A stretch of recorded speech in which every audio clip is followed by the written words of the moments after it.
मैं चंद्रसेन करें। वीरेंद्र सेठ पूज्य महाराज श्री जी चरणों में नमोस्तु निवेदित कर रहे हैं और वे अपनी जिज्ञासा शंका भी गुरु चरणों में रखेंगे।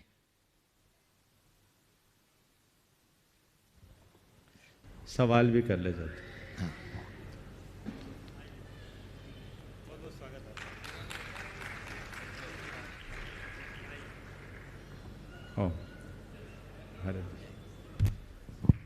भरत जी, मोदी साहब, बाबू साहब महानिर्देशक इस चातुर्मास के।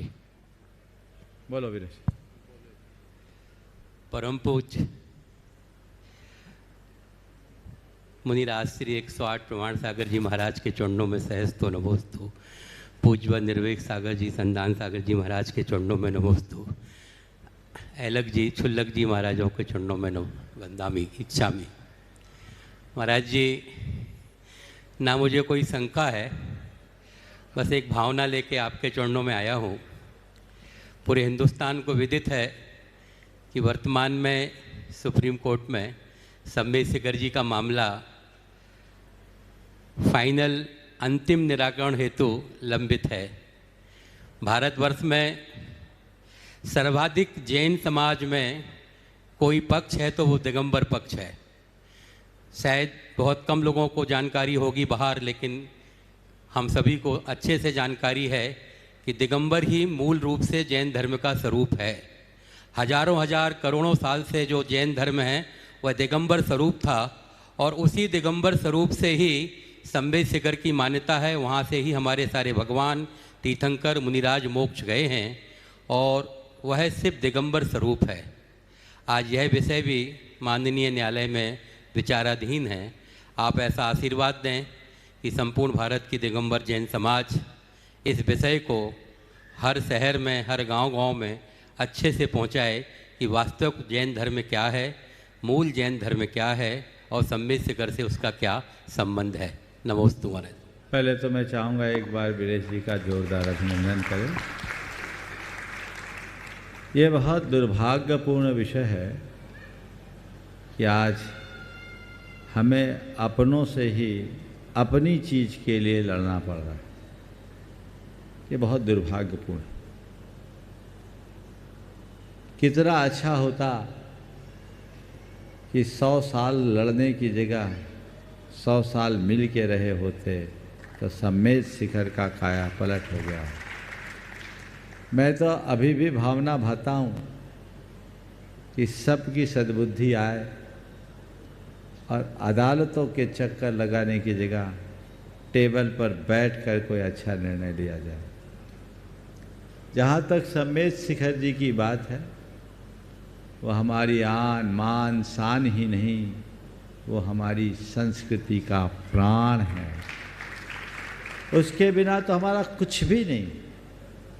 इसलिए उसके लिए तो सभी को प्राणपण से जुटना चाहिए। जहाँ तक अदालती कार्यवाही का सवाल है, मैं तो सभी से कहता हूँ कि सब लोग एक एक नमोकार की माला इस भाव से फेरे कि उस अदालत में ऐसा फैसला है, ऐसा फैसला है, ऐसा फैसला है जो दोनों घरों में उजाला करे। ये प्रयास होना चाहिए। तीर्थ हमारा है, हम जैनों का तीर्थ है और सबको मिल करके चलने का काम करना चाहिए। कितना उत्तम होता यदि झारखंड के उच्च न्यायालय को फैसला मानकर सब मिलजुल करके काम करते। जब वो फैसला आया था तो मैंने कहा था ये एक बहुत उत्तम फैसला है। न्यायालय ने दो भाइयों को एक थाली में बैठकर खाने का अवसर प्रदान किया। लेकिन चीज़ें गई, आज अदालतों में चल रही है, फैसला आएगा। और जब ऐसी बात होती है तो हक की लड़ाई नहीं मानी जाती, वो हमारा अधिकार है। भरत और बाहुबली भी लड़े थे तो हमें लड़ना पड़ेगा, वो अंतिम विकल्प है। लेकिन अभी भी प्रयास करना चाहिए और पूरी समाज को इस विषय में पूरी तरह जागरूक होना चाहिए।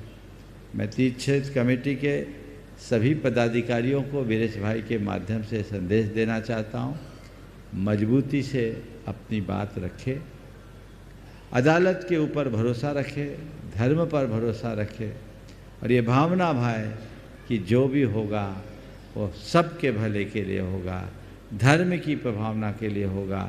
और हम पुनः कहते हैं, हम 44 लाख लोग अब लड़ करके नहीं बचेंगे, मिल करके ही बच पाएंगे और मिल कर ही बचा पाएंगे।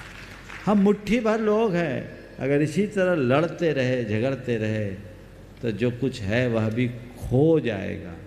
अभी हमें एक ही ध्येय वाक्य बनाना चाहिए, हम एक बने और नेक बने। ये यदि पूरी समाज का ध्येय वाक्य बन जाए तो कोई समस्या ही नहीं हो। करोड़ों करोड़ रुपया इसमें खर्च होता है, सख्ती खर्च होती है, हरासमेंट होता है, कितना बुरा है।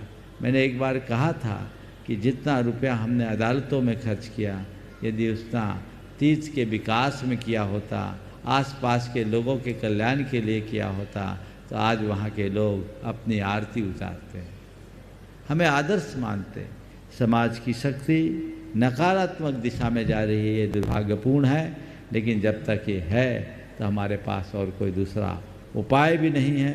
मेरा तीर्थ क्षेत्र कमेटी को पूरा आशीर्वाद है, वे अच्छे से जुटकर सही रास्ते पे ले जाए और पूरा मुझे विश्वास भी है कि फैसला ऐसा होगा जो सबके घर में उजाला भरेगा। समय आपका हो गया, यहीं पर विराम। बोलिए।